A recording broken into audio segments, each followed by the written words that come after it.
The Magi left for their country by another way.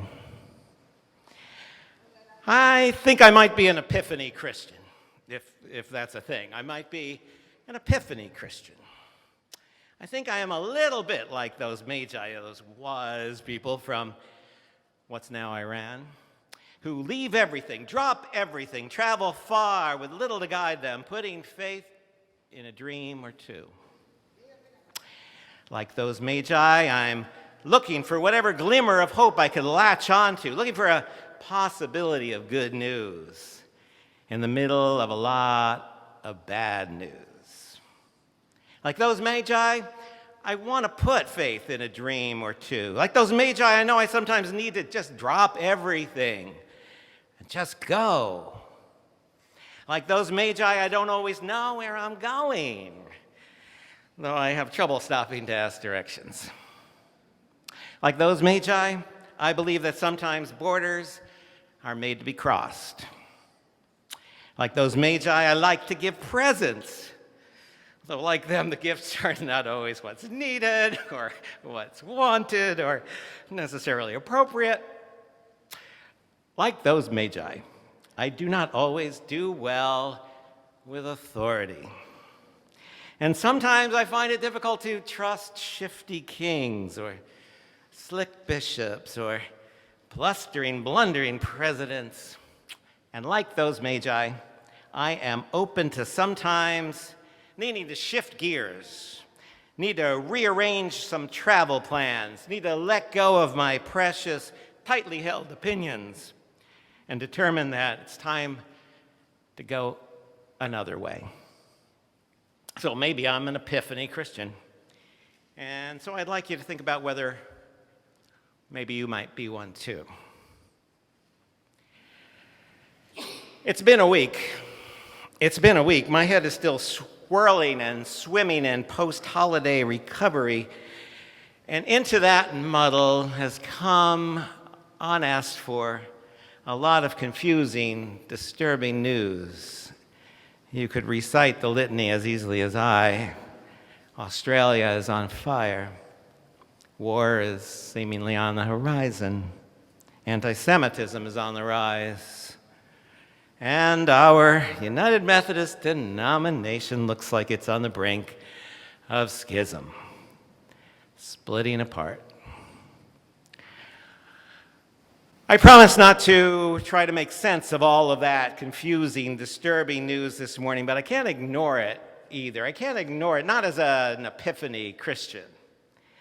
Let me briefly say something, some little something about the denomination situation. Some of you saw the front page article in yesterday's Times with a misleading headline, Methodists agree to split on same-sex marriage. If you read the article, it doesn't have anything really to say about that. Methodists didn't agree on anything, as you may know, not yet. There's a proposal by an ad hoc group of church leaders, self-appointed, to allow the church to split along some traditionalist versus progressive lines, allowing a group affiliated with the Wesleyan Covenant Association to form their own conservative denomination. But nothing's happened, and nothing will happen till General Conference meets this coming May in Milwaukee, and maybe not then either. Second, the split is triggered not by same-sex marriage or the ordination of LGBTQ plus clergy, as the article indicates, but it's triggered by divisions over theology and biblical interpretation fueled by decades of prejudice and oppression. That's what gives rise to this situation. Lee and I have sent out links to a few things, including the proposal itself, and I've given you in your bulletin copies of the United Methodist News Service article, which is more detailed and has more to say and possibly somewhat more accurate than what was in the Times or the Washington Post or CNN. Last, most important, nothing that has happened or will possibly happen or could happen will shift our congregation's long-standing commitment to justice, equity, and full inclusion for all of God's precious people, each of us of sacred worth. Now, because I am a would-be Epiphany Christian, I am looking for a glimmer of hope in that proposal. After last year's General Conference, I wasn't sure it would be the traditionalists who would be the ones to leave the denomination, after all. I have had moments of pride throughout the years about being part of a church that claims members as diverse as Hillary Clinton and George Bush, Elizabeth Warren and Jeff Sessions, and so on. Part of me loves the idea of that big tent denomination filled with people I disagree with and people I don't really even understand. But there is this unredeemed part of me that is so eager to say, don't let the door hit you on your way out.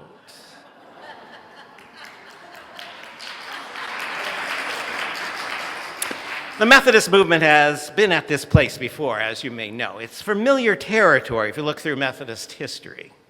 We've split over women's ordination, racism, governance issues, and most prominently over slavery in the 1840s, prefiguring the U.S. Civil War. A quick Epiphany glimpse at that history might be helpful. The Methodist Church in the U.S., from the moment it was organized, prohibited slavery. You could not hold slaves and become a Methodist. You couldn't be Methodist and own slaves. You couldn't claim to be a follower of John Wesley, himself a rebellious Epiphany Christian who hated slavery. So the Methodist movement in those early days numbered Epiphany Christians like Frederick Douglass and Denmark Vesey and Harriet Tubman and Sojourner Truth, as well as a large number of white abolitionists in the North and in the South. But time went on, compromises were made, more compromises were made. Thank God the Methodist Church always had a few Epiphany Christians in it of all races who constantly looked for a glimmer of hope, crossed all kinds of borders, did what they could to trouble the Herods of their day, and had a healthy disrespect for authority. One I like is Reverend Leroy Sunderland, an unsung hero who in the 1840s faced a church trial for causing trouble with his abolitionist activity. At his trial, he loudly ignored the presiding bishop's instructions, consistently causing Bishop Sewell to call him the, quote, first person that ever dared speak to me in that manner. Not missing a beat, Reverend Sunderland told the bishop, I thank God that you have lived long enough to find one person who will tell you to your face what many others say of you behind your back. A few years later, the church split over slavery, largely on regional lines, not entirely. It took 90 years and an accommodation to racism to bring it back together. But maybe it never really got back together, since our current schism, if it happens, is likely to occur partly along those similar regional lines. Now, I wish that all we had to worry about this Epiphany Sunday was whether and how the United Methodist Church is going to disunite. But you and I know that's not true. This afternoon, some of us will travel down to Foley Square and then cross the Brooklyn Bridge in solidarity with our Jewish friends and neighbors who have faced recent horrifying incidents that I think would be unthinkable were it not for our current climate of distrust and hate and fear and division and racism and white supremacy and religious bigotry of all sorts. Not only that, we are right now nervously awaiting the next move in what seems to be an inching closer to yet another war in the Middle East. fueled by all sorts of Herods on both sides who will likely not be the ones to pay the price of any outbreak of violence. No doubt threatening once again, as in Herod's time, a slaughter of the innocents. At times like these, I hear the words of our late Reverend Frances Helen Guest in my ears. She knew something about war from her personal experience. She always said, children are always the first casualties of war. An Epiphany faith, though. An Epiphany faith doesn't accept as inevitable things as they are. An Epiphany faith is a faith of courageous resistance. An Epiphany faith is always looking for another way, always looking for a different road. An Epiphany faith is a faith that can get us through times of struggle and pierce through the deep clouds of gloom that are presently surrounding us. An Epiphany faith is a faith that will tell us when we're at risk of going the wrong way and will send us home by a different road. Hoping to have an epiphany faith, I need to bathe in God's holy grace. Sometimes we're wrong when we think we're right, but I pray to God that we'll see the light. We'll see the light. We'll see the light no more.